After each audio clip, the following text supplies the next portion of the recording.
ಈ ರೀತಿ ಏನಾದರೂ ಹಿಂದೂ ದೇವಸ್ಥಾನದಲ್ಲಿ ಆಗಿದ್ರೆ ಈ ಬುದ್ಧಿಜೀವಿಗಳು ಎಷ್ಟೆಲ್ಲ ಕಿರಿಚಾಡ್ತಿದ್ರು ಯೋಚನೆ ಮಾಡಿ.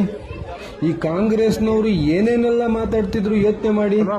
ಪಾಪ 9 ರಿಂದ 14 ವರ್ಷದ ಸುಮಾರು 40 ಚಿಕ್ಕ ಹೆಣ್ಣು ಮಕ್ಕಳನ್ನ ಉತ್ತರ ಪ್ರದೇಶದ ಬೈರಾಜ್ನಲ್ಲಿರುವ ಮದ್ರಾಸದಲ್ಲಿ ಹೇಗೆ ಕೂಡಿಟ್ಟಿದ್ದಾರೆ ನೋಡಿ.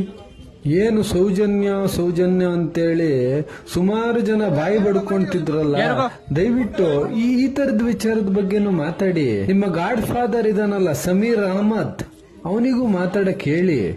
ಯಾಕೆ ಪಾಪ ಇವ್ರ ಹೆಣ್ಮಕ್ಳಲ್ವಾ, ಇವ್ರ ಜೀವನಕ್ಕೆ ಬೆಲೆ ಇಲ್ವಾ? ಎಷ್ಟೊಂದು ಜನ ಯೂತ್ ಮಾತಾಡ್ತಾ ಇದ್ರಲ್ಲ, ನಮ್ಮ ಸಮೀರ ದಯವಿಟ್ಟು ನೀವೆಲ್ಲ ಮಾತಾಡಿ ಈ ತರದ ವಿಚಾರದ ಬಗ್ಗೆ. ಅಥವಾ ನೀವೆಲ್ಲ ಮಾರ್ಕೆ ಬಿಟ್ಟಿದ್ದೀರಾ? ಪೇಮೆಂಟ್ ಬಂದಿದೆನಾ ನಿಮ್ಗೆಲ್ಲ? ಅದಕ್ಕೋಸ್ಕರ ಹಿಂಗೆಲ್ಲ ನಾಟಕ ಮಾಡಿದ್ರ ಇಷ್ಟ ದಿನ?